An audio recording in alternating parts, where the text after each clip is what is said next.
Buddha remained one of the prominent saints of Christianity for over 1000 years. But why Buddha was made a saint of another religion? How Buddha converted to Saint Josaphat and entered the Golden Legend, a medieval text that gives life stories of saints of Christianity. And when did people in Europe realize that the story of famous Saint Josaphat was the story of none other than Buddha himself? How Buddha converted into a Christian saint is an interesting story spread over more than 1000 years.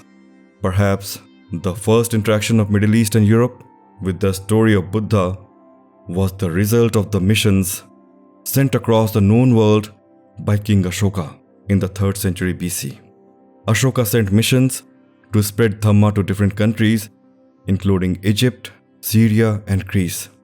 With the Dhamma, the story of Buddha also reached the Middle East and Europe. The Middle East saw another wave of knowledge on Buddha through Manichaeism, one of the major religions founded in the 3rd century by the Parthian prophet Mani. Later, during the 6th century, Khusravan, the Zoroastrian king of Persia, got the Jataka tales translated into Pahlavi. In the process of translation, the word Bodhisattva became Buddhasaf. The story is known as the story of Bilawar and Buddhasaf. During the 8th century, when the story of Buddha was translated into Arabic, Buddhasaf becomes Yudasaf. Again, when the story gets translated from Arabic to Syrian, Bilawar becomes Barlaam.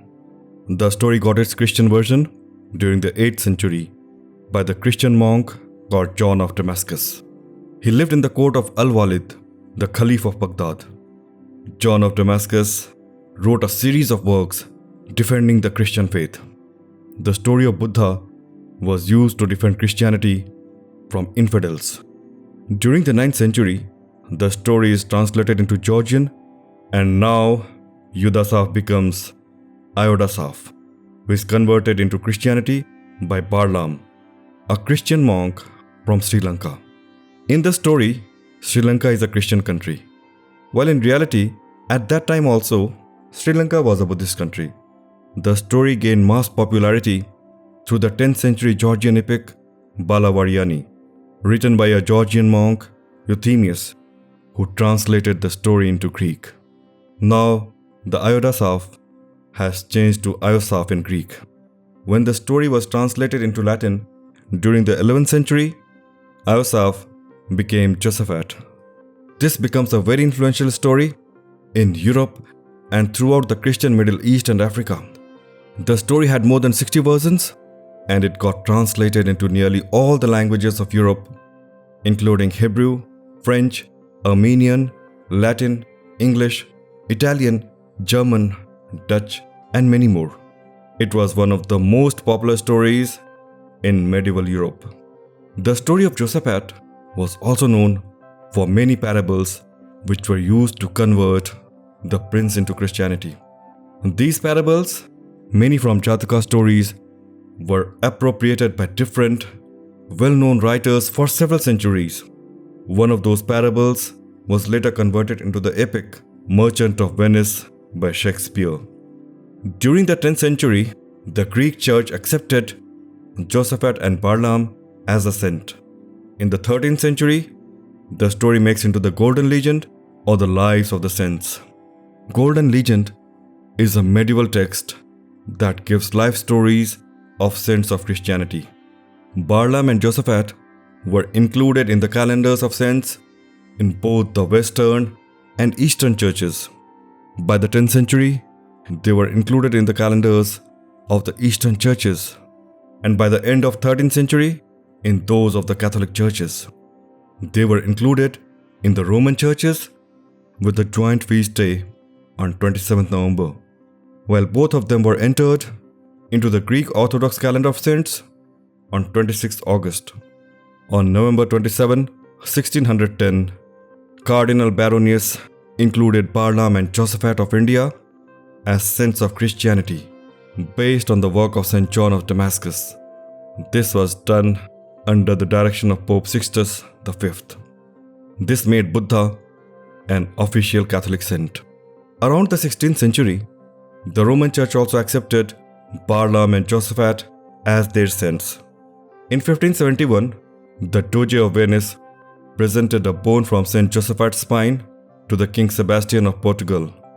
It is still enshrined in a silver reliquary in Antwerp. In 1591, Jesuit missionaries in Japan printed one of the first books in Japanese which were in Latin script. The book was a compendium of the Acts of the Saints, which included the story of Barlaam and Josaphat. So basically, Japanese public was reading a story with which most of them were already familiar. It was an irony that Buddha was presented to a mostly Buddhist community as a Christian saint. So what was the story that the Japanese were reading and which was already the bestseller in Europe during the medieval times? The story goes like this. An ancient king of India named Avenir was an infamous persecutor of Christianity. Christianity was brought to India by the Apostle Thomas several centuries back. When the queen got pregnant, he summoned all the astrologers from his kingdom to know the fate of his child. The astrologers told him that he will have a son who will renounce the material world and will become a famous ascetic and will convert to Christianity. When the son was born, the king named him Josaphat. The king was scared of the prediction of astrologers, so he made a large palace for the prince to shield him from any kind of sorrow and pain. The palace was filled with all kinds of comforts, and only young and healthy people were allowed to meet the prince. As a result, the prince was unaware of sorrow, sickness, old age and death. Later, the prince realized that he was the only person in the palace who was not allowed to go outside of the palace, and he requested his father to let him go outside and see the world. The king finally accepted his wish, but he ensured that no sick or old person was allowed on the road on which the prince was supposed to travel. However, during his different travels, he encountered a blind man, a sick man, and an old man. He was greatly disturbed by the sight and asked his attendants to make him understand why those people looked different. The attendants told him that everyone gets sick and old and eventually they die. This is the fate of all. Josaphat realized the impermanence of all things and got very disturbed. During his next travel outside the palace, he saw a Christian ascetic from Sri Lanka who was named Barlaam. Barlaam inspired the young Josaphat and told him about a beautiful gem that gives supreme knowledge, gives sight to the blind, which can cure the sick, and has the power to give eternal life. That gem was Christianity. Barlaam told him about the significance of the renunciation of the material world and the bliss in the acceptance of the Christian ideal of ascetic life. Barlaam was able to convert Josaphat into Christianity through a series of parables. King Avenir got extremely angry with the news that his son has converted to Christianity. He tried to find Barlaam to punish him, but Barlaam had already escaped to Sri Lanka. Now he tried to persuade Josaphat to renounce his new faith. He tried to tempt Josaphat with all the riches of the world and with beautiful women. But Josaphat was unmoved. Eventually, Avenir had to share half of his kingdom with his son. Josaphat ruled his people with compassion, and his subjects got very prosperous and happy. At the end, King Avenir himself repented to his persecution of Christians and converted to Christianity sometime before his death. After successfully ruling his kingdom for several years, Josaphat retired. He left his kingdom in the rags left by Barlaam several years back. He reached Sri Lanka, and after a quest of 2 years, he found Barlaam living in the mountains.